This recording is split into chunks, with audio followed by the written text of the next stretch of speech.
दोस्तों, आज की इस वीडियो में हम रामायण से जीवन की कुछ सीख सीखेंगे और सबसे पहली सीख है उत्तरदायित्व के बारे में, रिस्पॉन्सिबिलिटी के बारे में। किष्किंधा का राजा बनने के बाद सुग्रीव भगवान राम से कहते हैं कि हे प्रभु, ये आपका दिया हुआ ही उपहार है और मैं आपका आशीर्वाद लेने के लिए आया हूँ। तो इस पर भगवान राम कहते हैं कि हे सुग्रीव, मुझे ये जानकर बहुत खुशी हुई कि किष्किंधा के राजा के रूप में वहाँ की प्रजा ने आपका स्वागत किया है और वो सब आपके राजा बनने पर बहुत ही खुश हैं। भगवान राम आगे कहते हैं कि जिस राजा को जितना स्नेह मिलता है उसका उत्तरदायित्व उतना ही बढ़ जाता है।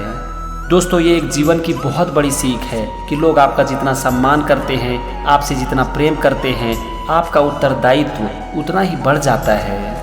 जीवन में हर इंसान उन्नति करना चाहता है, आगे बढ़ना चाहता है, लेकिन हर उन्नति के साथ एक इंसान के काम का बोझ भी बढ़ता है और उसका उत्तरदायित्व भी। फिर लोगों की अपेक्षा बढ़ती है और उनको लोगों की अपेक्षा पर खरा भी उतरना पड़ता है।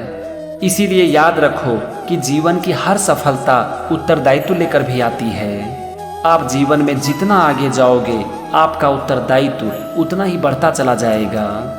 अगर आपको लगता है कि सफलता मिलने के बाद एकदम से ऐशो आराम की जिंदगी होगी, तो सबसे पहले इस भ्रम से बाहर निकल जाओ, क्योंकि जीवन की हर सफलता अपने साथ उत्तरदायित्व और चुनौती भी लेकर आती है और ये चीज आज हमें रामायण सिखा रही है। चलो आगे बढ़ते हैं और देखते हैं कि रामायण से हम और क्या सीख सकते हैं।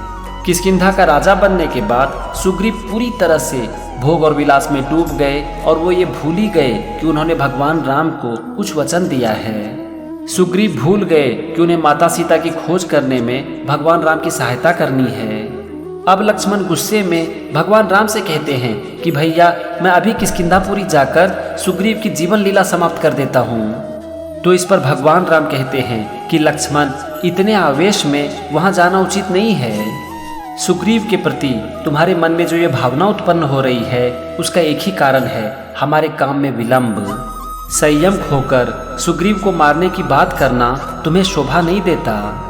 हमने सुग्रीव को अपना मित्र बनाया है और हमें ये बात भूलनी नहीं चाहिए। प्रेम का धर्म सबसे बड़ा धर्म है और उसका पालन करना सबसे बड़ा पुण्य है। इसीलिए तुम सुग्रीव के पास जाओ, लेकिन परिस्थिति के अनुसार संयम से काम लेना। ऐसा भी हो सकता है कि हम सुग्रीव के बारे में गलत सोच रहे हों, लेकिन वो हमारा ही काम कर रहे हों। दोस्तों, क्रोध करना कोई बुरी बात नहीं है।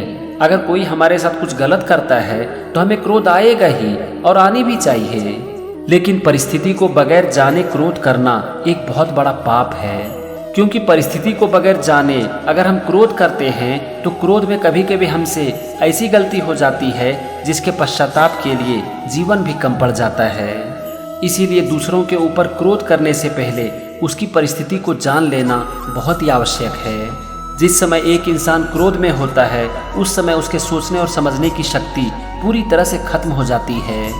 फिर उस समय जो वो बोलता है वो उसकी चॉइस नहीं बल्कि मजबूरी बन जाती है, क्योंकि क्रोध में एक इंसान क्या बोलता है खुद उसे पता नहीं रहता और ये कभी कभी उसके विनाश का कारण बन जाती है।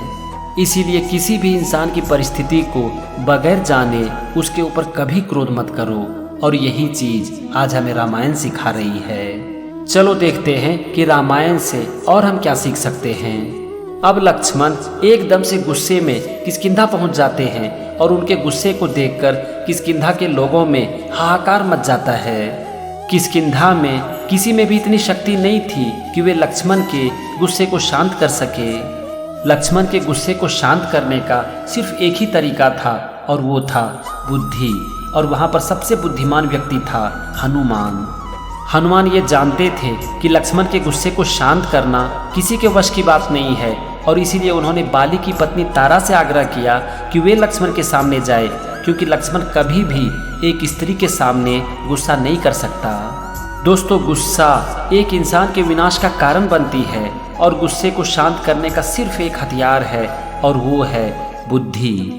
गुस्से के समय जब हमारी बुद्धि बीच में आ जाती है तो उस समय अगर हम गुस्सा करते भी हैं तो हमें पता होता है कि हम गुस्से में हैं, और अगर हमें गुस्से के समय ये पता होता है कि हम गुस्से में हैं तो उस समय भी हम जो बोलते हैं वो सोच समझ कर बोलते हैं। गुस्से के समय ज़्यादातर लोगों का खुद के ऊपर नियंत्रण खत्म हो जाता है और उस समय वो जो बोलते हैं उन्हें भी वो पता नहीं रहता कि वो क्या बोल रहे हैं या फिर क्या बोलने जा रहे हैं। और फिर उस समय हमारे मुंह से कुछ ऐसी बातें निकल जाती है जिसका दर्द हमें जीवन भर रहता है। इसीलिए जब कभी भी आपको गुस्सा आए तो उस समय आप अपनी बुद्धि को बीच में लेकर आ जाओ और फिर देखो आपका खुद के ऊपर नियंत्रण कभी खत्म नहीं होगा। फिर गुस्से के समय भी आप जो कुछ भी बोलोगे वो सोच समझ कर बोलोगे और गुस्सा करना आपकी चॉइस होगी, ना कि आपकी मजबूरी। तो दोस्त, ये थी रामायण से जीवन की कुछ सीख जो कि हम अपने जीवन में अपना सकते हैं। आज के वीडियो में बस इतना ही। ये सीरीज कंटिन्यू रहेगा, तो मेरे साथ बने रहिए और सीखते रहिए जीवन की सीख रामायण से। जय श्री राम।